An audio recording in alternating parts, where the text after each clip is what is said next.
Hey guys, tonight we're slipping quietly through the golden gates of Constantinople, where marble mosaics gleam under the flickering torchlight and the scent of crushed roses and clove oil lingers thick in the humid palace air. The great Byzantine court awaits home to emperors, courtiers, schemers, and a long list of beauty rituals that range from mildly unwise to please don't try this at home. You're stepping into a world where looking good isn't just vanity, it's survival. But as you'll soon see, some of these so-called beauty standards might actually be more dangerous than a diplomatic scandal. You'll glide across polished floors in embroidered slippers, past veiled noblewomen whispering secrets behind silk fans, each of them battling not just for social dominance, but also for the title of fairest in the empire. Powdered faces, sculpted brows, elaborate hairstyles baked in the sun, and potions that probably belong in a physician's kit more than a dressing tablet. This was a beauty game with high stakes and higher lead content. You might laugh at first, imagining a courtier dabbing crocodile dung under her eyes or boiling vinegar to soften her elbows. But the more you linger, the more you'll start to wonder, were they really so different from us? Historians still argue whether these rituals were purely aesthetic or deeply spiritual acts of worship wrapped in layers of silk and rouge. So before you get comfortable, take a moment to like the video and subscribe, but only if you genuinely enjoy what I do here. Drop a comment with your location and local time. I love seeing where you're all tuning in from.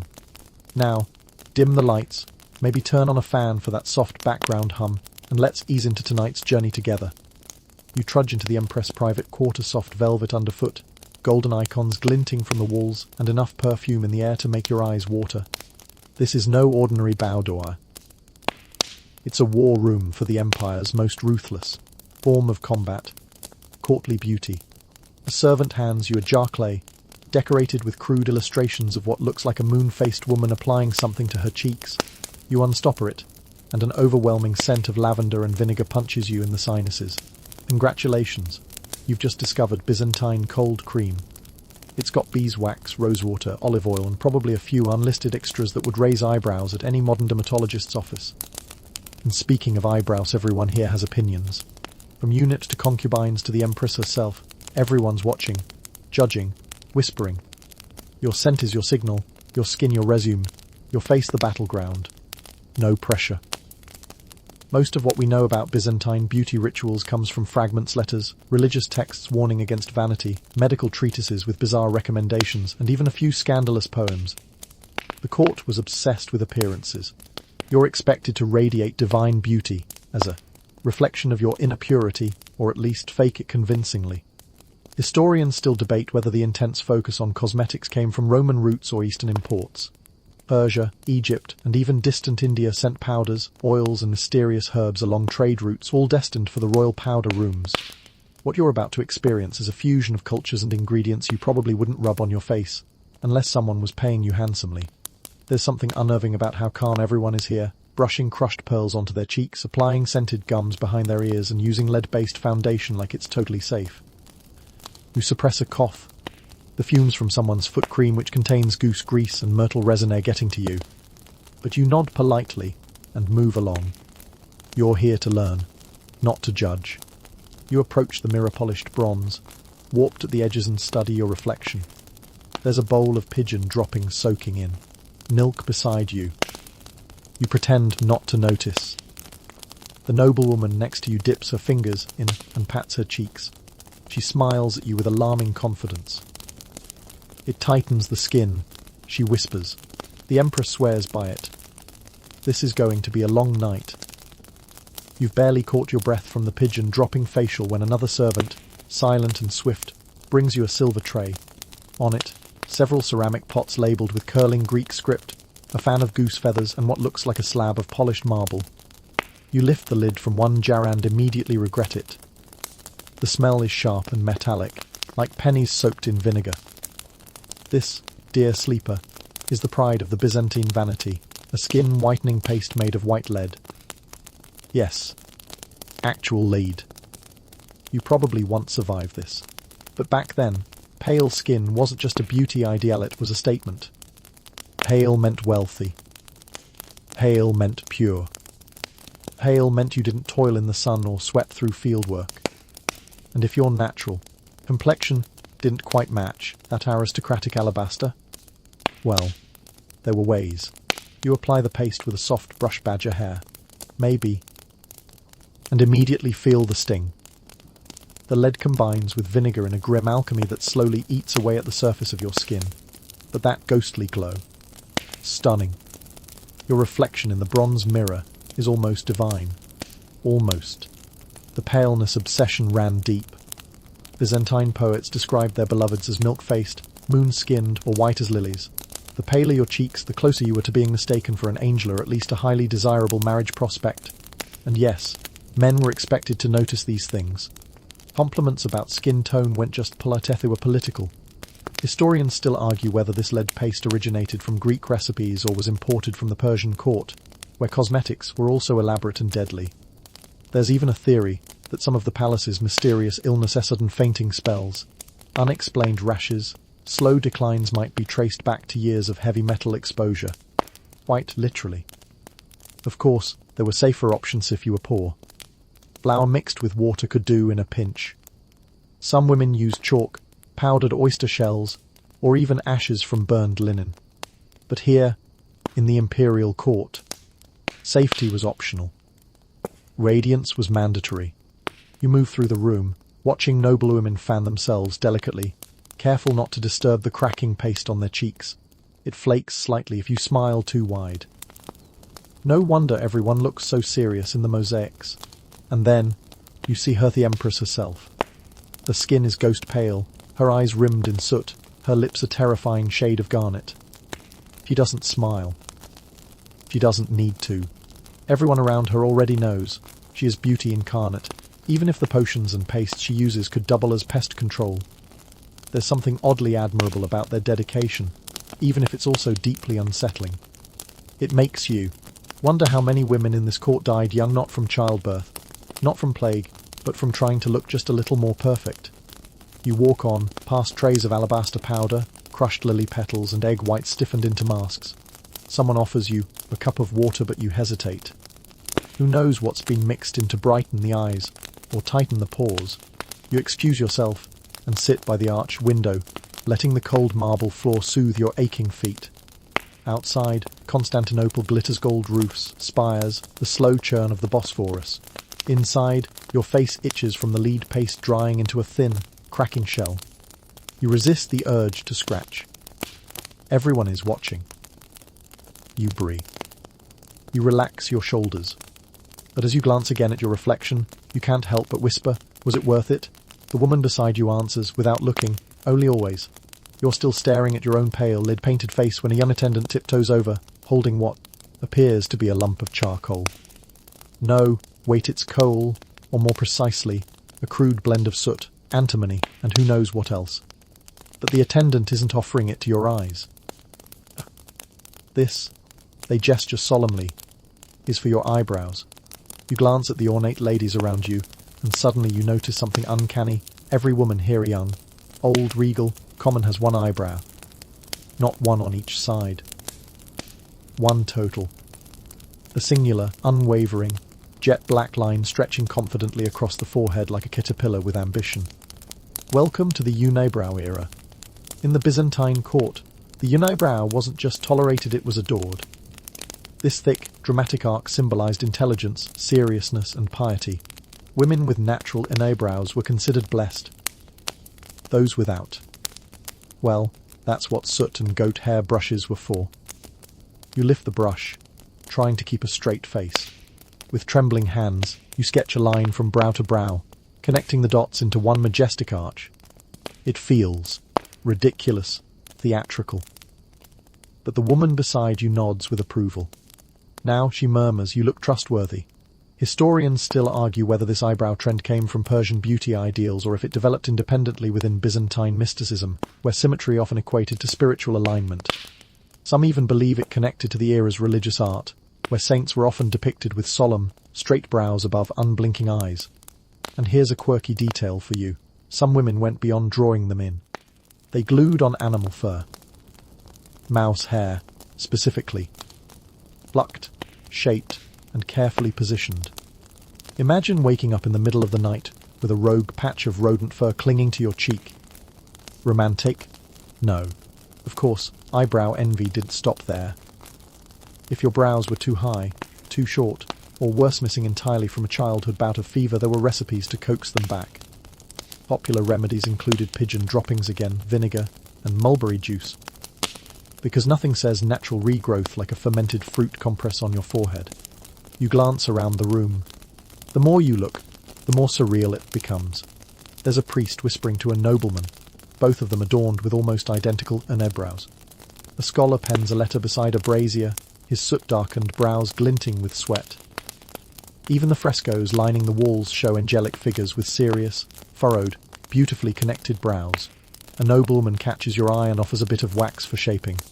You decline politely, still processing the fact that there was an actual eyebrow market in Constantinople.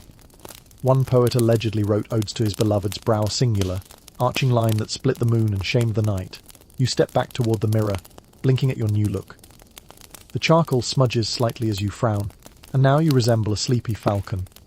But in this court, that's not a bad thing. Falcons are dignified. Starch. Slightly judgmental. Servant returns, holding a tray of small silver pots. Next, they whisper, hair treatments. Your eyebrows twitch. So does your resolve.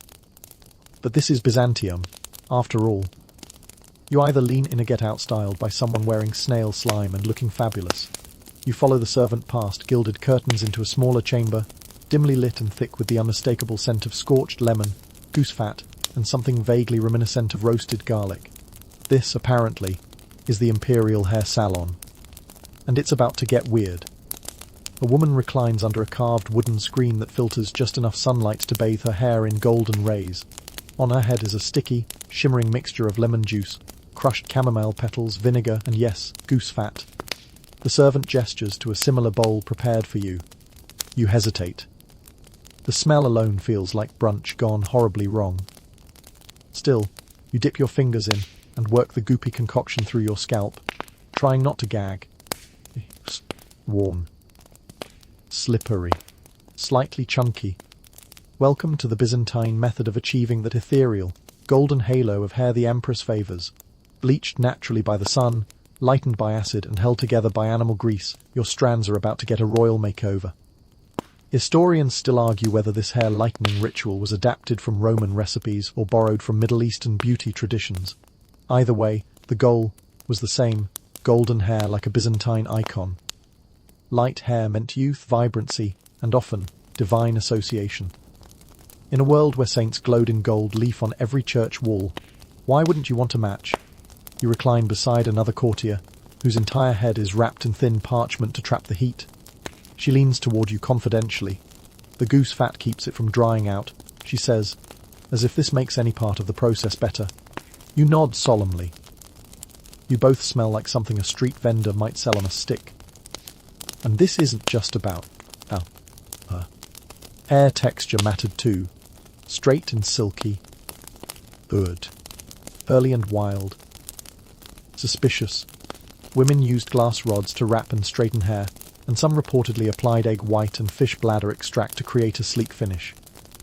Others dabbed on diluted tree resin to hold styles in place, essentially ancient hair gel that also happened to smell like pine and rot. Let's not forget the wigs. Yes, wigs were a thing. Often made from real hair, usually someone else's, and coated with fragrant oils to mask the fact that you were wearing a dead stranger's locks. For formal occasions, some women even wore braided extensions wound into impossible coils, topped with jeweled pins heavy enough to give you a day-long neck ache. And then there was the great hairline scandal. High foreheads were considered elegant, so women plucked their hairlines back, sometimes almost to the crown. A smooth, shining forehead gave the illusion of wisdom and refinement. You spot one older noblewoman whose forehead glistens like a freshly polished bowl. Her hair starts somewhere behind her ears. Dignified. Debatable. Dramatic. Absolutely. You start to feel the tingling in your scalp. Not the pleasant kind. More like the should I be worried kind.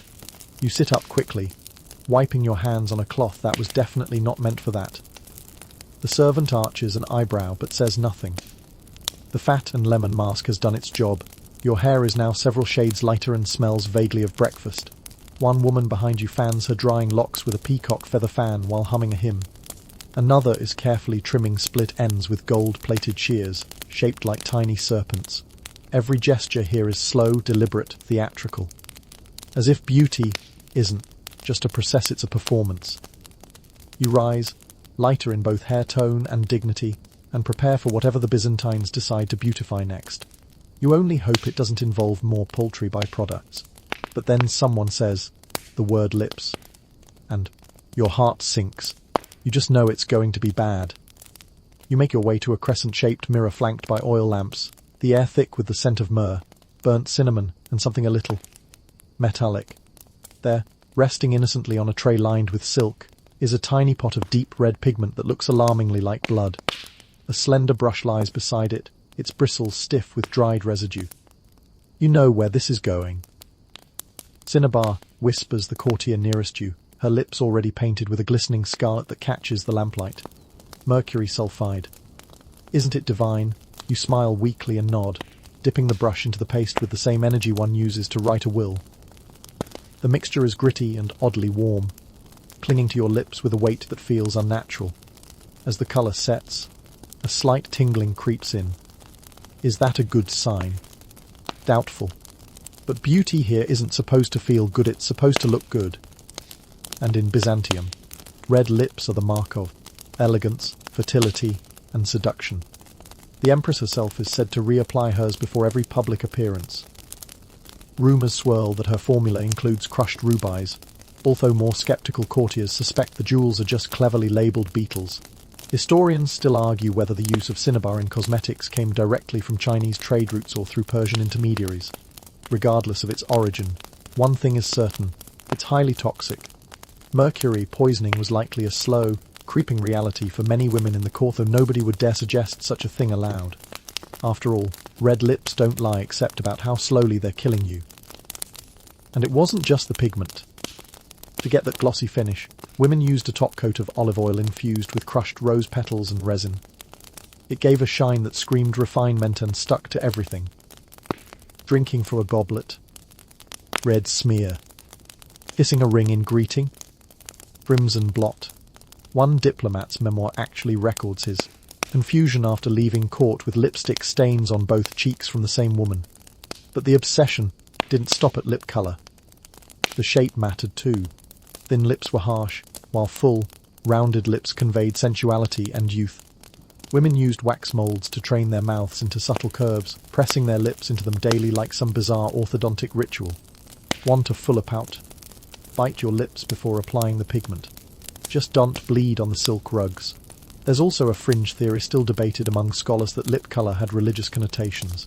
Red was the colour of martyrdom, passion, divine fire. In a court ruled by symbolism, your lips might be proclaiming more than just look at me. They might be whispering, I suffer beautifully. Across the room, you see a noblewoman blotting her mouth with a square of linen, then inspecting it with grave satisfaction. Another applies a second coat with trembling hands.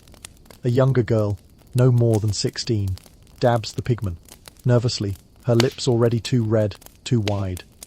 An older matron leans in and hisses, control the corners, child. You're not a tavern dancer. You check your reflection. Your lips gleam like rubies in candlelight, but they feel strange. Heavy, tingly, probably cursed. One of the eunuchs passes by, muttering something about the lips of angels and the breath of hell. You choose not to ask, and just as you think things can't escalate, someone utters the phrase, now, the nails. You'd laugh if your lips didn't feel like they might fall off. You shuffle over to the next station, lips tingling like you just kissed a hot coal, only to find a circle of noblewomen gathered around a low table glittering with small bowls of powder, crushed minerals, and the occasional dried batwing. Welcome to the Byzantine manicure circle. No files, no clippers, just rituals, rumours and remedies so over the top you start to wonder if someone's secretly filming a historical prank show. A tray is placed in front of you. On it, a shallow bowl filled with a mixture of honey, crushed pearls, and something that smells unmistakably like urine. You glance at your neighbour. She dips her fingers in with practiced grace. That urine, she says, as casually as someone commenting on the weather. For shine. You slide your hands in. It's warm, sticky, and weirdly effective.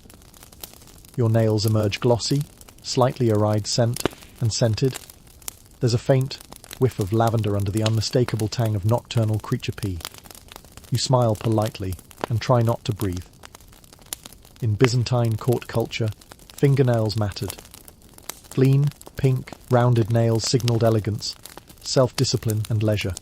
After all, only those who didn't work with their hands could afford to maintain such dainty digits. Women polished their nails with soft cloths, coated them in oils and waxes, even rubbed them with pumice stones until they glowed. The most fashionable shade? A healthy pink, achieved by buffing with crushed rose, petals, red sandalwood, or, if you were really committed, a paste of boiled beetroot and goat milk. Historians still argue whether the practice of using exotic animal fluids originated in Egypt or evolved from older Greco-Roman beauty recipes. Either way, it wasn't cheap. Some formulas required ingredients imported from India or Africa, and noblewomen competed quietly over whose nails had the rarest shine. You're offered another concoction, this one to strengthen the cuticles. It's a thick paste made from egg yolks, resin, and pulverized oyster shell. You apply it like balm and wrap your fingertips in soft linen strips. A courtier next to you sighs. "We must let it set for an hour," she says. No embroidery until then. And of course, this is Byzantium, so yes, even nail shapes had symbolism. Long, almond-shaped nails suggested grace and femininity. Square nails were utilitarian, unfashionable, and possibly Western. There's even a surviving painting where a noblewoman's elongated nail is subtly accentuated to signal her status. Quirky detail time. One popular superstition held that trimming your nails on a Wednesday invited demonic dreams. So, nail care followed an odd calendar. Tuesday was for shaping, Thursday for buffing, Sunday for praising your good choices. A servant brings a warm cloth to remove the bat-honey mixture. Your fingers feel soft, smooth, and unreasonably vulnerable. A bit too smooth, really. You flex your hands and catch a glimmer of pearl powder under your thumbnail.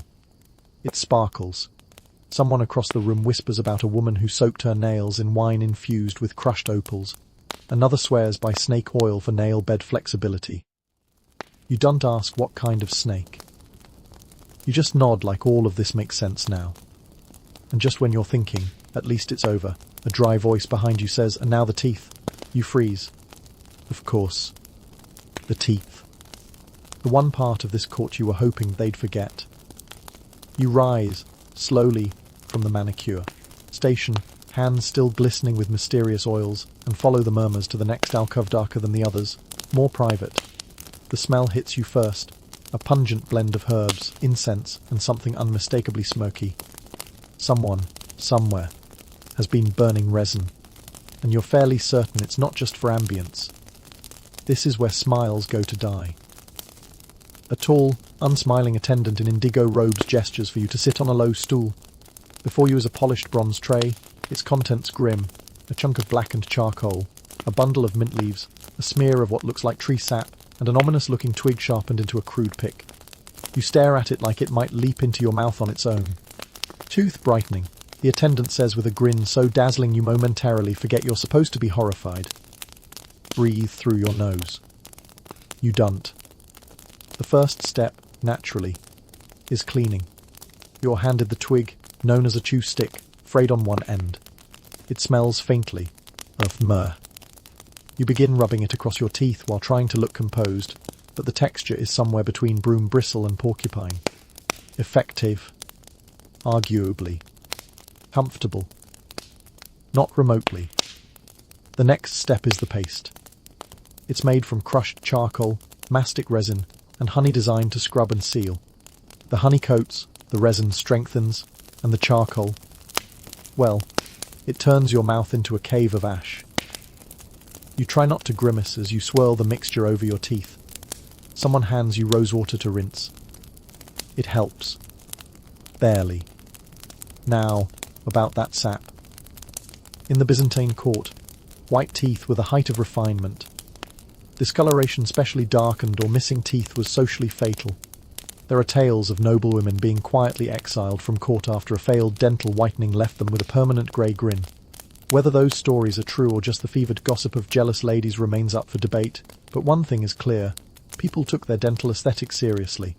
Historians still argue whether these practices derived from Egyptian traditions, where dental hygiene was also prioritized, or whether they were cobbled together from Roman and Eastern techniques.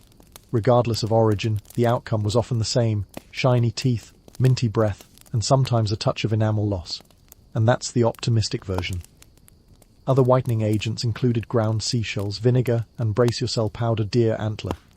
The more ambitious included urine in their daily rinse, convinced by Galenic texts that it preserved tooth brightness. You eye the nearby jar of yellowish fluid and silently vow to keep your own teeth the colour of linen rather than risk that particular legacy. But even clean teeth couldn't mask bad breath, a mortal sin in the intimate social settings of the palace. Breath fresheners came in the form of chewed herb parsley, cinnamon bark, even cloves, if you had the coin, sugar-coated fennel seeds imported through back channels of the Sil. Roge. The courtier to your left leans over with breath so heavily spiced it nearly knocks you over.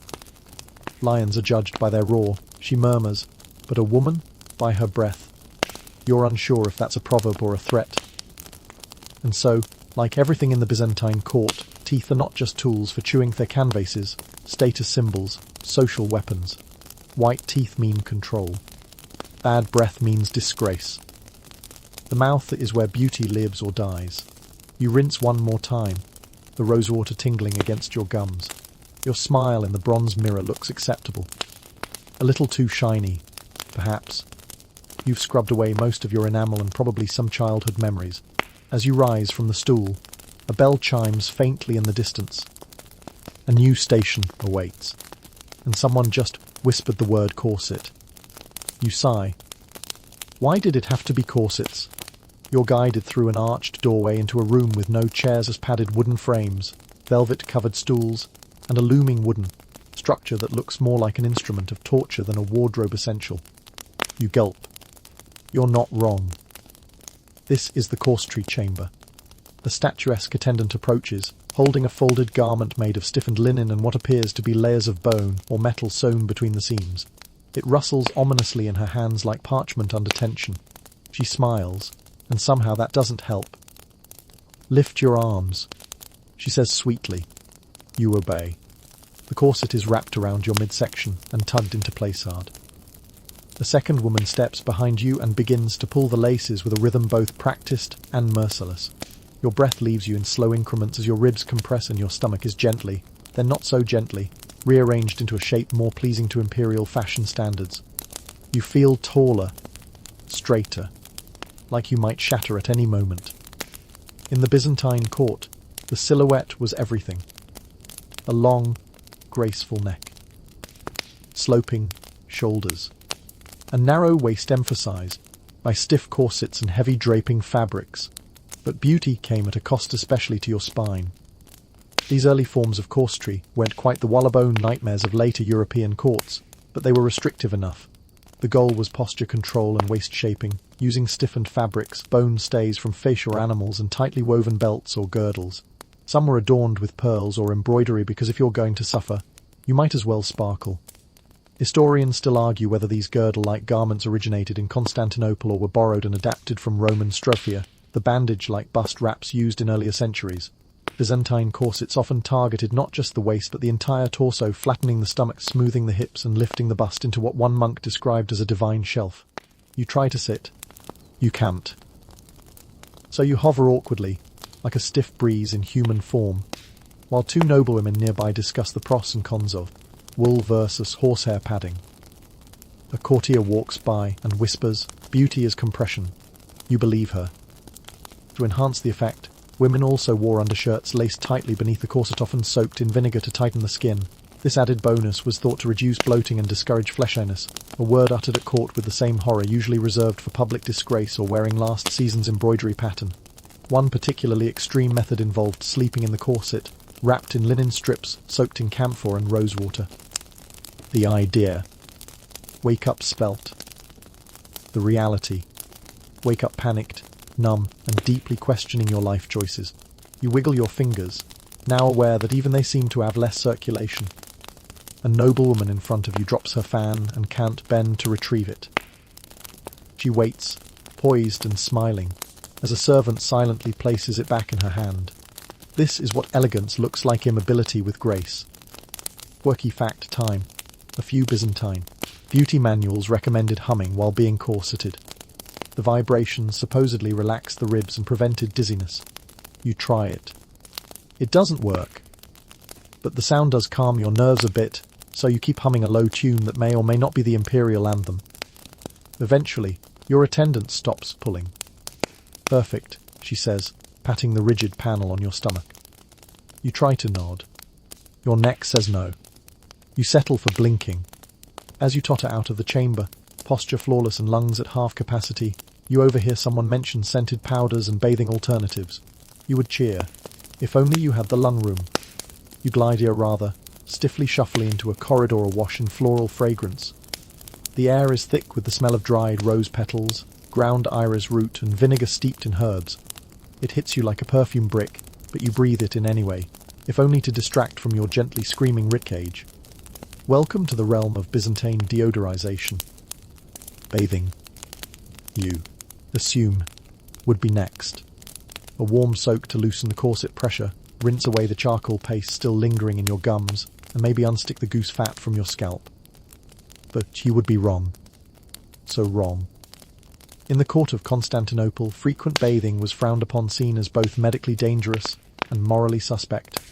Cleanliness, yes, but soaking in water, too stimulating, too sensual, too slippery. No, thank you. Instead, cleanliness came in the form of layers, not of clothing, though those certainly helped, but of scent. You're handed a small muslin sachet filled with a sweet-smelling powder. You're instructed to pat it under your arms, at the base of your neck, behind your ears, and politely phrased anywhere else heat might dwell. The powder is made from ground iris root, cinnamon bark, dried violet petals, and a whisper of powdered myrtle. It clings to your skin in a soft cloud, covering not just odor, but probably several sins. Historians still argue whether these powders were adapted from Roman hygiene practices or influenced by Arab traditions, where perfume distillation was already a sophisticated art.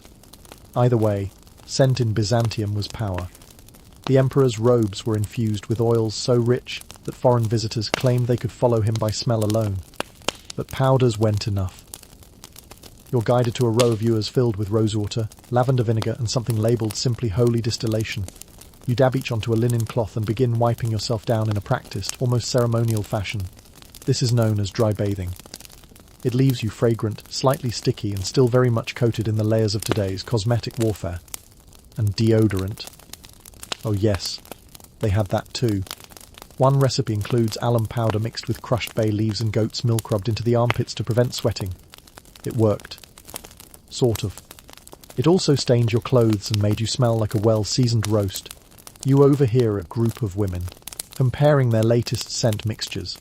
One swears by clove oil and mint, the other insists on orange blossom and vinegar. A third confesses that she blends frankincense with a touch of her husband's sweat because his battles smell like victory. You don't ask follow-up questions. The more elite the woman, the more complex her scent.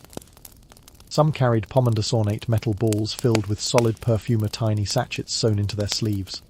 Others simply relied on proximity. Position yourself upwind of the emperor's favourite incense brazier and let the compliments roll in.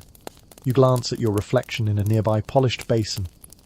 Your skin is powdered, your lips red, your hair sticky and suspiciously shiny, your breath faintly woody from the mouth rinse, and your armpits smell like a Renaissance flower stall. You have never looked more composed or felt more like a walking potpourri pouch. Quirky detail time. Some women even trained their pet small dogs, mostly to sleep beside bowls of perfume-soaked rose petals. The animals would then carry the scent wherever they went, acting as adorable mobile air fresheners. You, sadly, have no dog.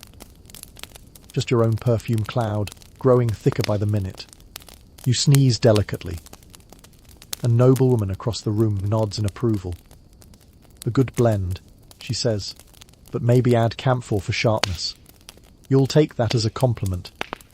And just as you're starting to feel almost fresh, someone hands you a tiny brush and a scrap of velvet. For the beauty marks, they say. Here we go again.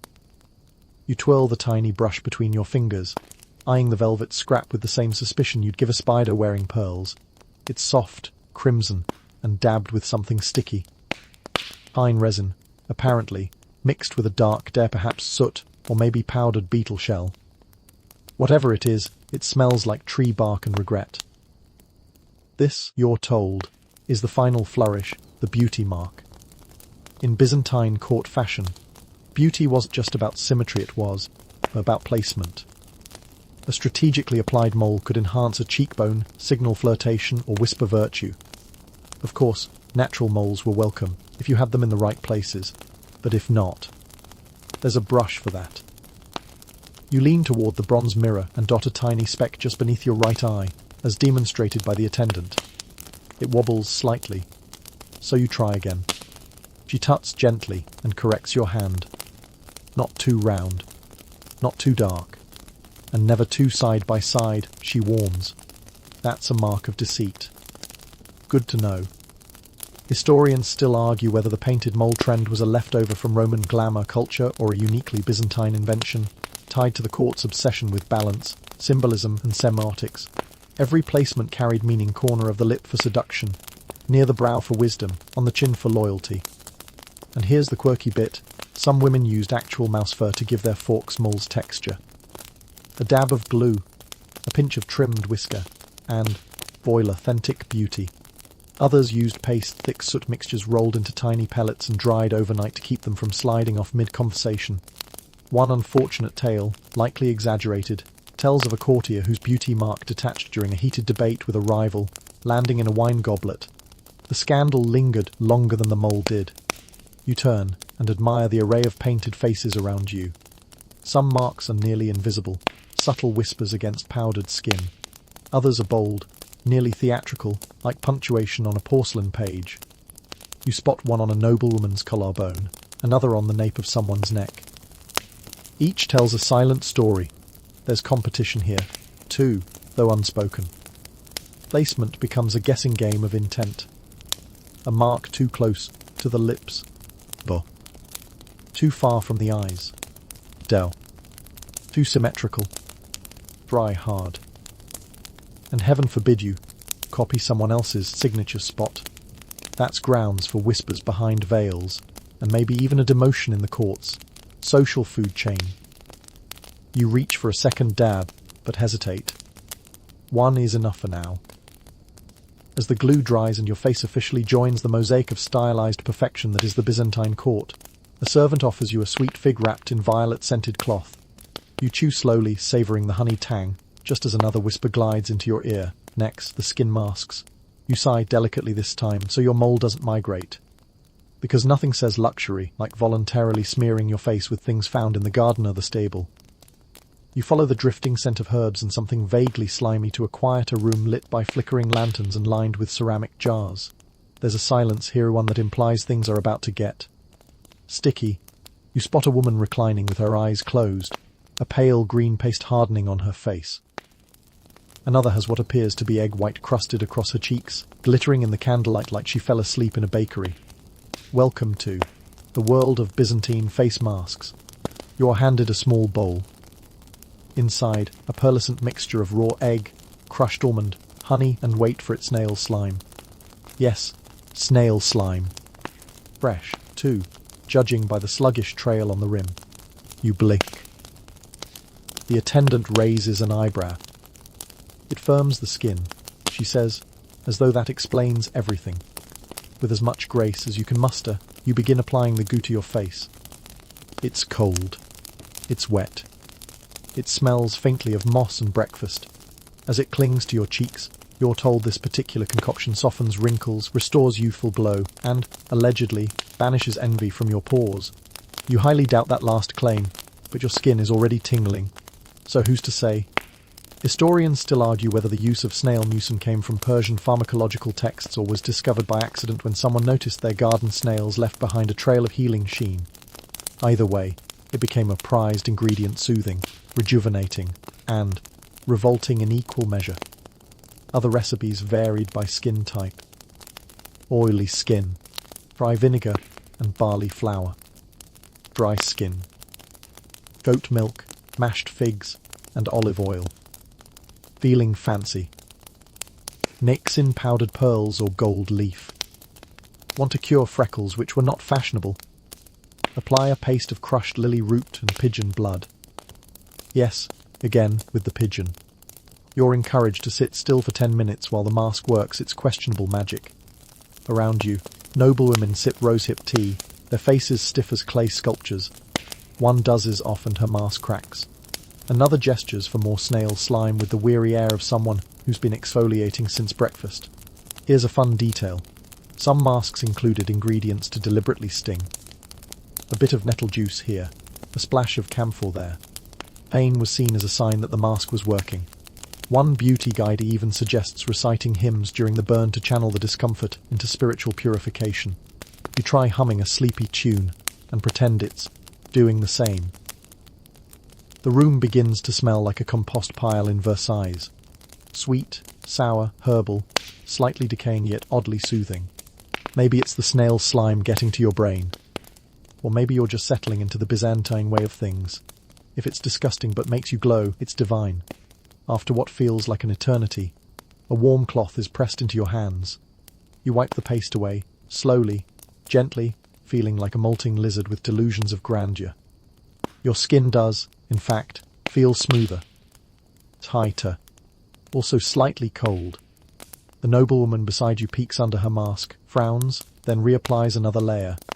In preparing for the feast tonight, she explains, there will be torches. My pores must not exist. You nod in sympathy. You understand her pain now. Or at least, you can feel it setting into your cheeks. A servant passes with a tray of lemon wedges and cloths soaked in vinegar. For brightening, she explains, and to prepare for the eyeliner. Eyeliner? Oh, of course. You're surprised it took this long. And as the snail slime slowly loses its grip on your dignity, you brace yourself for yet another beautiful Byzantine burning sensation. You barely have time to cleanse the last traces of snail slime from your cheeks before you're ushered to a low table, where several tiny pots glitter ominously in the firelight. A wave of smoke wafts past you, someone's brazier crackles with crushed juniper and clove, and somewhere in the haze you hear a gentle command, look down. The attendant dips a fine-tipped brush into a soot-black substance and begins painting your eyelids with a hand as steady as fate. You blink, and it stings not a polite sting, but the kind that makes your eyes water involuntarily. Oxbile, she murmurs, helps it stay on. You swallow a gasp and try not to flinch. Welcome to the Byzantine eye look, dramatic, smoky, and slightly hazardous. In this court, your eyes were everything. They weren't just for gazing seductively across banquet tables or reading between the lines of courtly flattery. No, your eyes were tiny canvases meant to convey status, mystery, and virtue, or at least whatever passed for virtue beneath a layer of ash, resin, and experimental chemistry. The base liner is usually soot, sometimes mixed with animal fat, occasionally with gum arabic to help it stick. For extra luxury, you might use powdered antimony or galena, glittery and dangerously toxic. To add shimmer, some women dusted their lids with powdered lapis lazuli or crushed rose quartz. You suppose it's only fair. If your lungs are being squashed and your teeth scorched, your eyelids deserve a little sparkle. Historians still argue whether the Byzantine love of eye cosmetics derived more heavily from Egyptian kohl traditions or Persian ceremonial makeup, where dark-lined eyes were believed to ward off illness and envy. Some religious texts even praised eyes that saw without lust, while simultaneously describing them as darkened with wisdom. Interpret that as you will. As the brush moves with near-religious precision across your lash line, you begin to cry, just a little. The bile does that. The attendant nods approvingly. Tears purify the gaze, she whispers. Of course they do. Next, she outlines your lower lids, forming what looks like the world's most intense smoky eye. Across the room, another noblewoman fans her face to dry the lines faster. A young girl, barely 13, stares into a polished dish, blinking through her first attempt. A smear forms. She stifles a sob. A mentor quickly corrects the angle, offers a scrap of linen, and murmurs, never show frustration. The emperor prefers serenity. The final touch is a dab of oil just under the brow, bone often myrtle or olive, sometimes infused with violet. It catches the firelight, creating an illusion of depth and sorrow. Byzantine women didn't just wear eye makeup. They performed it. Quirky detail time. Some noblewomen used bird feathers as eyeliner, brushes. The finer the feather, the more precise the line. A raven's quill for drama. A dove's for subtlety. You've been painted today with what is probably goose. Fitting, considering your hair still smells faintly like one. And now your eyes, already tired from the weight of lashes, corset tension and oxygen deprivation, must stay open while the liner dries.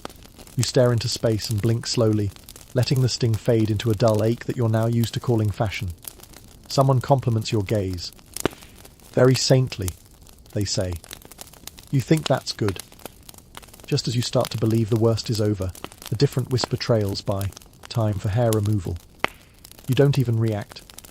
At this point, you'll let them wax your soul if it gets you closer to a nap.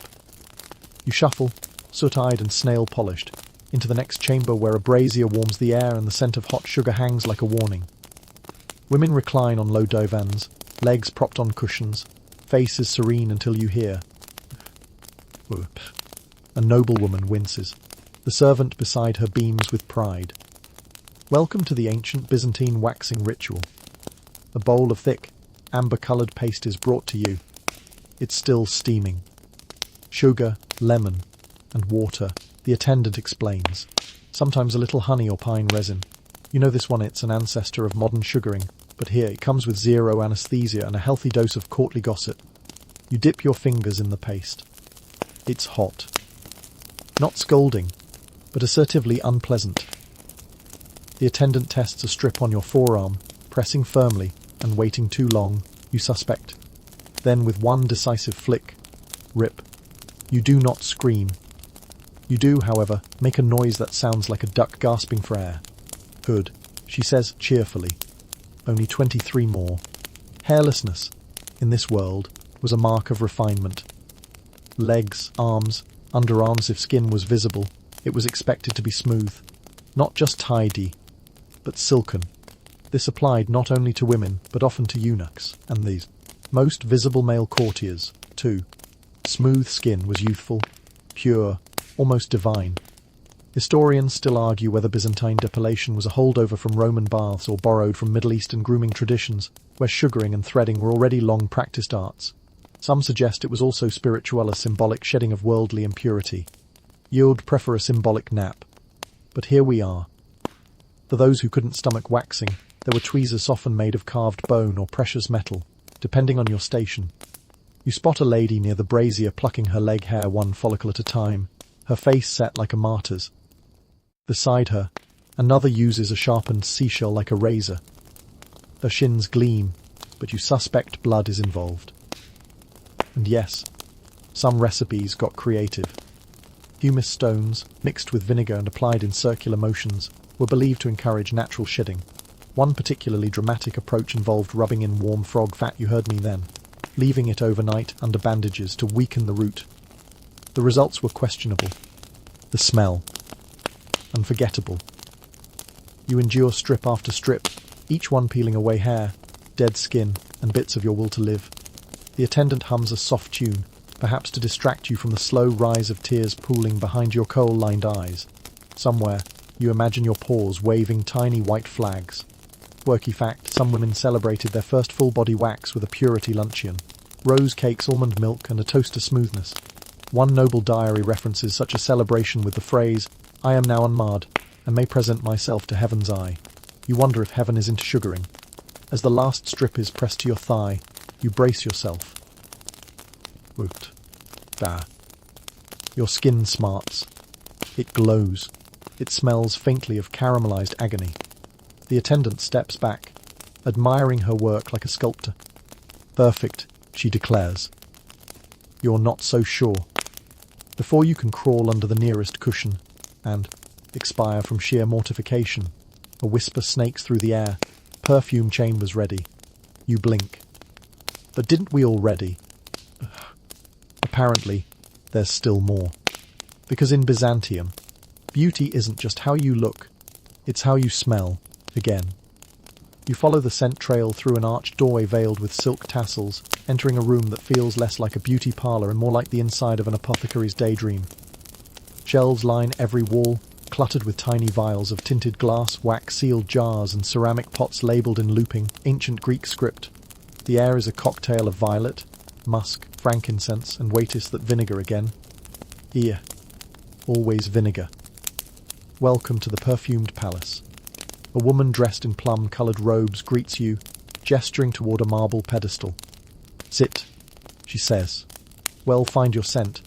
You perch, sore and shiny, and she begins the process with the reverence of a priestess.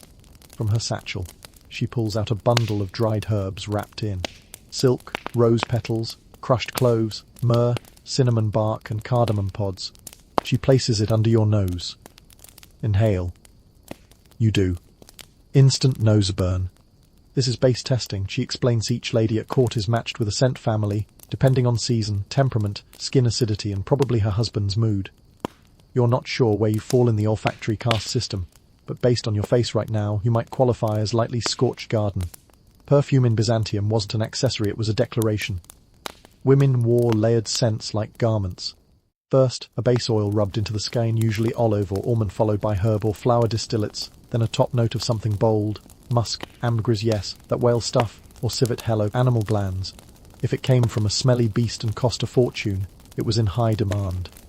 Historians still argue whether the Byzantines refined their own scenting techniques or imported most of their knowledge from Arabia, India, and Egypt, where perfume making was already an advanced science. But what's certain is that Constantinople became a fragrant capital, with markets dedicated solely to rare flowers and scent ingredients shipped in from across the known world. You're handed a strip of linen soaked in rose and fig distillate.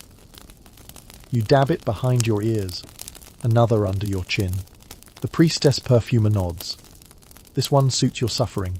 You're not sure if it's meant as a compliment, but you accept it. Nearby, another noblewoman is being spritzed with orange blossom and vinegar, the latter said to cleanse the soul and tighten the aura. Yet another soaks her sleeves in lily water so that every gesture leaves a trail of subtle sweetness behind. Even handkerchiefs are scented. Some women carry 5, each infused with a different note to match the mood. And yes, there's a downside. The layering can go very wrong. One court diary recounts a banquet where 3 women wore clashing oils and caused a diplomatic incident when their combined fumes overwhelmed a visiting dignitary. Another tale, likely exaggerated, claims a woman's perfume spontaneously combusted when she stood too close to a torch. The lesson: spritz responsibly. Quirky tidbit: some perfumes were believed to have healing powers. Rose oil for melancholy. Lavender for stubborn husbands. Basil for courage. You dab a little basil on your wrist just in case. And then, the final flourish, a scented veil. Light linen, dyed with saffron and soaked in violet and cinnamon oil. Draped gently over your hair, it hovers with every movement, releasing little puffs of fragrance like a whisper of wealth. Walking behind you becomes an aromatic experience. If you're lucky, a strategically timed breeze may win you a marriage proposal.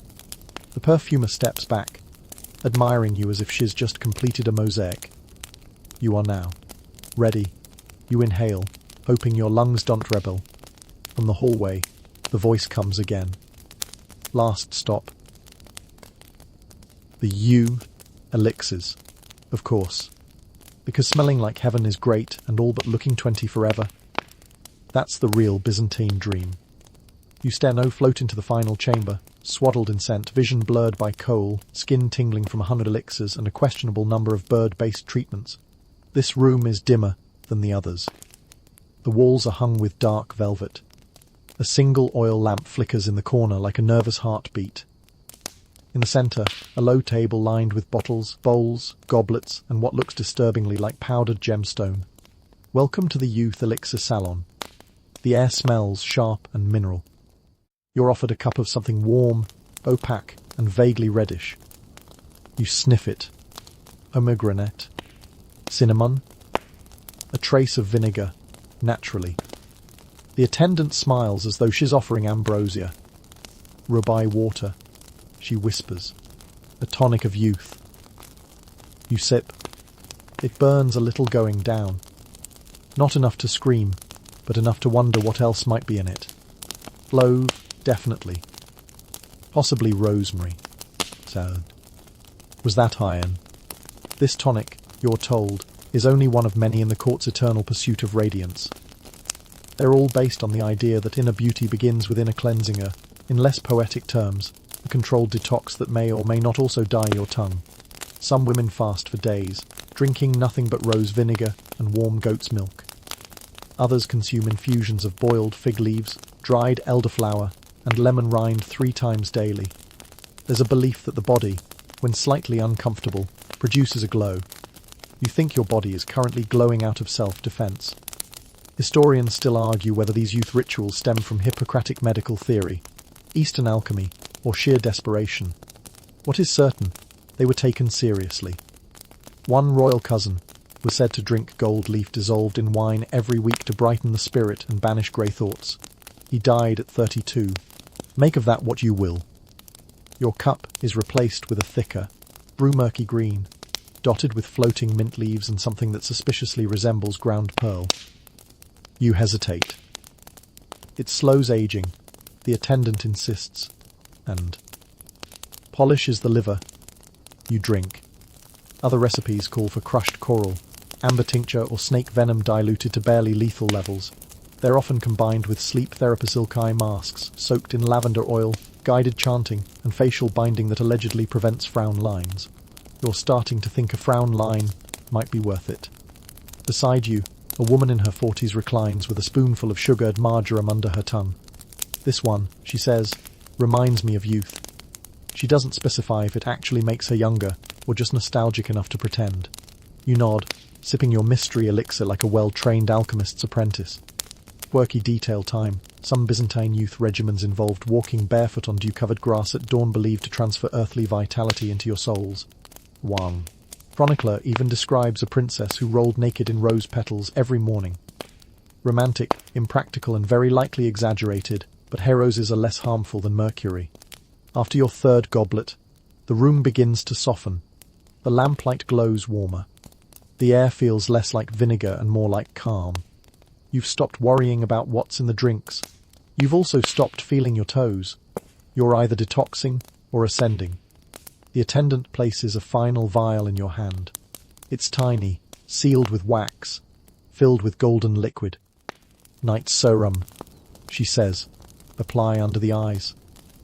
Erases sorrow. You believe her. You don't even question it. You dab it on. It stings, slightly, then soothes. You close your eyes. This is the end of the journey, not because there's nothing left to smear, sip or snip, but because you, at last, are fully transformed. You are now the Byzantine ideal: porcelain skin, charcoal-ringed eyes, shimmering hair, scorched lips, and no visible pores or body hair in sight. You smell like 6 gardens and 2 spice caravans collided. You may never sneeze again without glittering.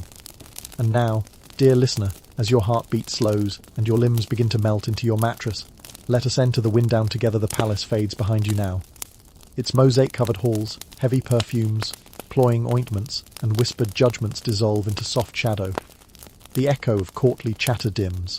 The scraping of silver brushes, the tearing of wax, the quiet hiss of vinegar will become part of the silence now wrapping around you like silk. You've done it. You've survived the full ritual. Your skin, so often overlooked, has been scrubbed, polished, masked and anointed into submission. Your breath smells faintly of crushed clove and sweet basil. Even the ghost of snail slime on your cheek has faded into softness. The kohl around your eyes smudges gently as you blink slower and slower, lashes brushing like a lullaby. Somewhere in your memory, the attendant's voice lingers, erase sorrow. You can almost believe it. Your limbs grow heavy now, draped in the stillness of centuries. The ridiculous, extravagant, occasionally horrifying world of Byzantine beauty drifts farther away, leaving only the soft trail of rosewater and candlelight. You lie back into your pillows, your mind slowing like the turn of an ancient wheel. There is nothing left to buff or brush. No more layers to apply. Only rest. Only calm. Let your breath settle like incense on a stone floor. Let your thoughts loosen, like unfastened laces. Let sleep find you, at last, as it found empresses and handmaidens, perfumers and poets all dreaming beneath the same stars you see now, quiet and distant above the golden horn. You are soft. You are safe. And you are, for now, disgustingly beautiful.